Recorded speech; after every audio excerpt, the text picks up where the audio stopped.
Rape के मामलों में फांसी की सजा का प्रावधान होने के बावजूद 24 साल में 5 दुष्कर्मियों को फांसी की सजा मिली। 2004 में धनंजय चटर्जी को 1990 के बलात्कार के मामले में फांसी की सजा दी गई, जबकि मार्च 2020 में निर्भया के 4 दोषियों मुकेश, विनय, पवन और अक्षय को तिहाड़ जेल में फांसी दी गई। भारत में हर घंटे में 3 महिलाएं रेप का शिकार होती हैं, यानी हर 20 मिनट में एक। देश में रेप मामलों में 96% से ज़्यादा आरोपी महिला को जानने वाले होते हैं। रेप के मामलों में 100 में से 27 आरोपियों को सजा होती है, बाकी बरी हो जाते हैं। ये 3 आंकड़े बताते हैं कि सख्त कानून होने के बावजूद हमारे देश में रेप के मामलों में न तो कमी आ रही है और न ही सजा की दर यानी कन्विक्शन रेट बढ़ रहा है। देश में सरकारी agency national crime record bureau, केंद्र सरकार की agency national crime record bureau NCRB के आंकड़े बताते हैं कि भारत में साल भर में महिलाओं के खिलाफ अपराध के 4 लाख से ज्यादा अपराध दर्ज किए जाते हैं। इन अपराधों में सिर्फ रेप ही नहीं, बल्कि छेड़छाड़, दहेज हत्या, किडनैपिंग, ट्रैफिकिंग, एसिड अटैक जैसे अपराध भी शामिल हैं। दोस्तों, महिलाओं के खिलाफ अपराध के मामलों का जिक्र इसलिए है क्योंकि हाल फिलहाल में रेप के कुछ मामलों ने देश को हिलाकर रख दिया है। कोलकाता में रेजिडेंट डॉक्टर की रेप और उसके बाद हत्या का मामला चर्चा में बना है। कोलकाता के इस रेप कांड ने 2012 के निर्भया कांड की यादें ताजा कर दी। इसके खिलाफ सिर्फ कोलकाता ही नहीं, बल्कि देश भर के कई शहरों में प्रदर्शन हो रहे हैं। आरोपी को गिरफ्तार कर लिया गया है, लेकिन उसे सख्त से सख्त सजा देने की मांग हो रही है। पश्चिमी बंगाल की मुख्यमंत्री ममता बनर्जी ने भी प्रधानमंत्री नरेंद्र मोदी को चिट्ठी लिखकर रेप के मामलों में सख्त सजा का प्रावधान करने की मांग की है। सख्त कानून होने के बाद भी नहीं बदले हालात। 16 दिसंबर 2012 की रात दिल्ली की सड़क पर चलती बस में युवती के साथ गैंगरेप किया गया था। इस दौरान दरिंदों ने सारी हदें पार कर दी थीं। बाद में उस युवती की मौत हो गई थी। इस कांड ने देश को झकझोर कर रख दिया था। निर्भया कांड के बाद कानून को बहुत सख्त कर दिया गया था। रेप की परिभाषा भी बदल दी गई थी ताकि महिलाओं के खिलाफ अपराध में कमी लाई जा सके। पहले जबरदस्ती या असहमति से बनाए गए संबंधों को ही रेप के दायरे में लाया जाता था, लेकिन इसके बाद 2013 में कानून में संशोधन कर इसका दायरा बढ़ाया गया। इतना ही नहीं, जुवेनाइल कानून में संशोधन किया गया था।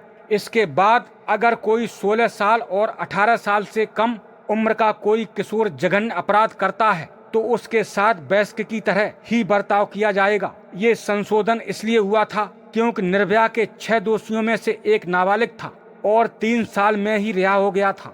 इसके अलावा रेप के मामलों में मौत की सजा का भी प्रावधान किया गया था। इसके बाद अगर रेप के बाद पीड़िता की मौत हो जाती है या फिर वो कोमा जैसी हालत में पहुंच जाती है तो दोषी को फांसी की सजा भी दी जा सकती है। हालांकि इस सब के बावजूद सुधार नहीं हुआ। आंकड़े बताते हैं कि 2012 से पहले हर साल रेप के औसत 25,000 मामले दर्ज किए जाते थे, लेकिन इसके बाद ये आंकड़ा 30,000 के ऊपर पहुंच गया।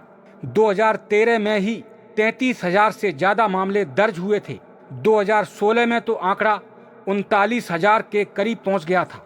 महिलाओं के खिलाफ अपराध के आंकड़े डराने वाले हैं। 2012 में महिलाओं के खिलाफ अपराध के 2.44 लाख मामले दर्ज किए गए थे, जबकि 2022 में 4.45 लाख से ज्यादा मामले दर्ज हुए, यानी हर दिन 1200 से ज्यादा मामले दर्ज किए गए।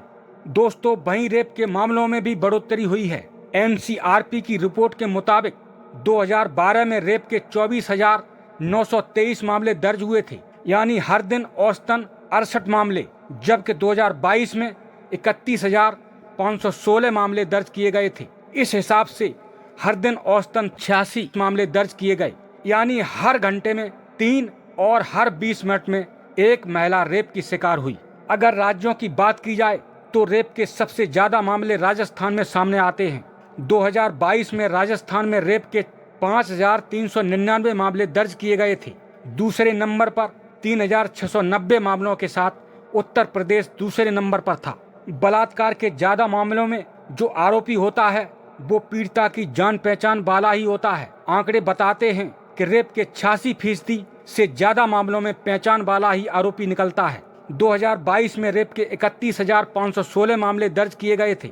इनमें से 30,514 मामलों में आरोपी पीड़िता की पहचान वाला ही था। इनमें से 2,324 आरोपी तो ऐसे थे जो पीड़िता के ही परिवार के सदस्य थे। जबकि 14,582 मामलों में online friend, live in partner या शादी का झांसा देने वाला आरोपी था।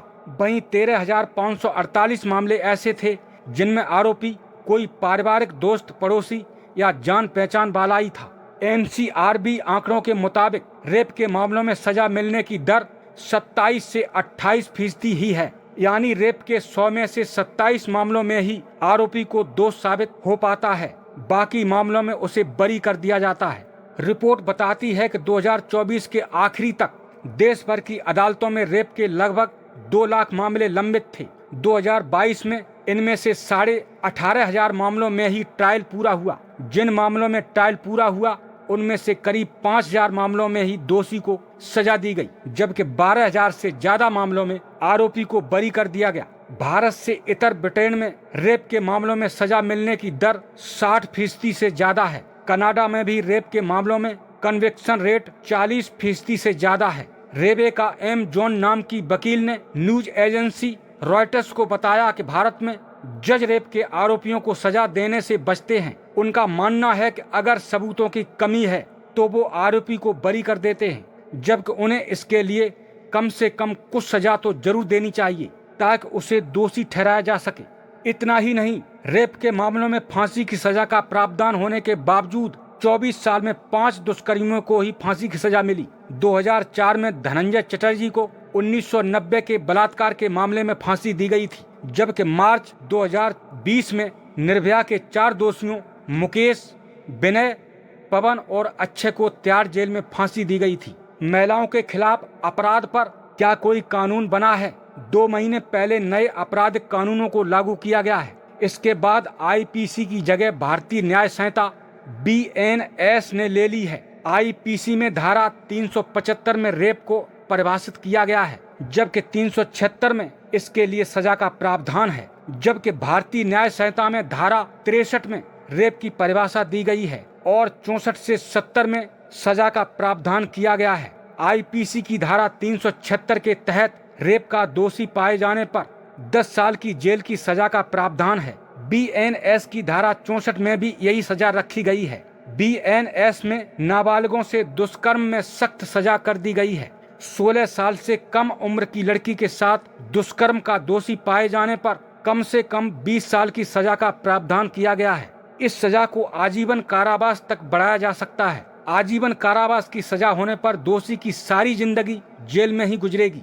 BNS की धारा 65 में ही प्रावधान है कि अगर कोई व्यक्ति 12 साल से कम उम्र की बच्ची के साथ दुष्कर्म का दोषी पाया जाता है तो उसे 20 साल की जेल से लेकर उम्र कैद तक की सजा हो सकती है। इसमें भी उम्र कैद की सजा तब तक रहेगी जब तक दोषी जिंदा रहेगा। ऐसे मामलों में दोषी पाए जाने पर मौत की सजा का प्रावधान भी है। इसके अलावा जुर्माने का भी प्रावधान किया गया है। गैंग रेप के मामलों में दोषी पाए जाने पर 20 साल से लेकर उम्र कैद और जुर्माने की सजा का प्रावधान है।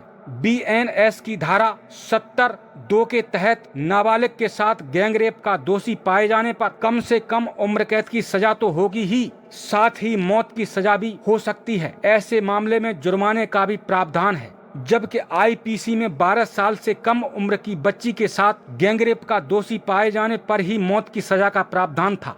BNS की धारा 66 के तहत अगर रेप के मामले में महिला की मौत हो जाती है या फिर वो कोमा जैसी स्थिति में पहुंच जाती है तो दोषी को कम से कम 20 साल की सजा होगी। इस सजा को बढ़ाकर आजीवन कारावास या फिर मौत की सजा में भी बदला जा सकता है। भारतीय न्याय संहिता में एक नई धारा 69 जोड़ी गई है। इसमें शादी, रोजगार या प्रमोशन का झूठा वादा कर महिला के साथ यौन संबंध बनाता है तो उसे 10 साल तक की सजा हो सकती है। साथ ही जुर्माना भी लगाया जाएगा। इसमें पहचान छिपाकर शादी करने पर भी 10 साल की सजा का प्रावधान किया गया है। दोस्तों, 2012 में निर्भया कांड के बाद ही यौन हिंसा के नाबालिग पीड़ितों के लिए भी कानून लाया गया था। ये कानून था पॉक्सो यानी protection of children from sexual offence act. इस कानून को 2012 में लाया गया था। ये बच्चों के खिलाफ होने वाले यौन शोषण को अपराध बनाता है। ये कानून 18 साल से कम उम्र के लड़के और लड़कियों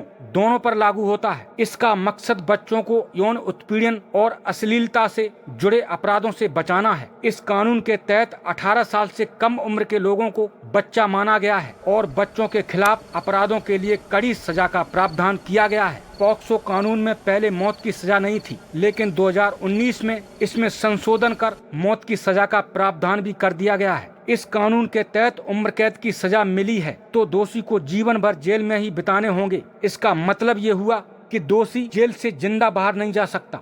NCRB की रिपोर्ट बताती है कि 2021 में पॉक्सो एक्ट के तहत देश भर में करीब 54,000 मामले दर्ज किए गए थे, जबकि इससे पहले 2020 में 47,000 मामले दर्ज हुए थे। 2017 से 2021 के बीच 5 साल में पॉक्सो एक्ट के तहत 2.20 लाख से ज्यादा मामले दर्ज हुए हैं। हालांकि पॉक्सो एक्ट में कॉन्विक्शन रेट काफी कम है। आंकड़े बताते हैं कि 5 साल में 61,117 आरोपियों को ट्रायल कंप्लीट हुआ है, जिसमें से 21,070 यानी करीब 35% को ही सजा मिली है। बाकी 37,383 को बरी कर दिया गया। तो दोस्तों, इस रिपोर्ट में देखा आपने, तमाम और सख्त कानूनों के बावजूद भी हमारे देश में अपराधों की संख्या बिल्कुल कम नहीं हो रही है, बल्कि लगातार दिन प्रतिदिन इनका रेशियो बढ़ता ही जा रहा है। तो दोस्तों, एक बहुत बड़ा सवाल है, क्या वास्तव में दमदार कानून नहीं या कानूनों में दम नहीं? दोस्तों, क्या अपराधों को रोकना कानूनों से संभव नहीं है या कानून लेने की हमें अकल नहीं है? आखिर क्या है इसकी सच्चाई? तो दोस्तों, सच्चाई जानकर आप चौंक जाएंगे। वास्तव में इसकी सच्चाई है कि हमें कानून लेने की अकल नहीं है, और अकल नहीं है इसीलिए हमारी नीयत सही नहीं है, क्योंकि सही कानूनों का जो बेनिफिट है, जो फायदा है, वो हम समझ ही नहीं पा रहे हैं। तो दोस्तों, एक बात यहां पर हम आपको बताना चाहते हैं, सही कानून वास्तव में कड़वी दवा की तरह होते हैं, जो खाने में मजा नहीं देते। जिस तरह कड़वी दवा खाने में मजा नहीं देती लेकिन रोग को खत्म करती है, उसी तरीके से सही कानून शायद आपको सुनने में अच्छे न लगे, समझने में अच्छे न लगे, कानून लेने में अच्छे न लगे, लेकिन उनका रिजल्ट अच्छा होता है, परिणाम अच्छा होता है। लेकिन दोस्तों, जिस तरह कड़वी दवा का बेनिफिट, उसके लाभ का जो रहस्य है, वो केवल एक्सपर्ट ही समझ सकता है, किसी नासमझ की दम नहीं है। उसी तरह दोस्तों, सही कानूनों का जो बेनिफिट है, जो रहस्य है, जो बेमिसाल फायदे हैं, वो एक समझदार कानूनों का एक्सपर्ट ही समझ सकता है। लेकिन दोस्तों, आज मुझे बहुत दुख हो रहा है ये कहते हुए कि अभी तक हमारी संसद में कोई ऐसा एक्सपर्ट नहीं आया जो सही कानूनों का रहस्य समझ सके। दोस्तों, एक सवाल मैं आपसे पूछता हूं, अगर कोई बच्चा हो, एक 5 रुपए के बिस्कुट के लिए अपनी पूरे घर की चाबी दे दे, तो क्या ये उचित है?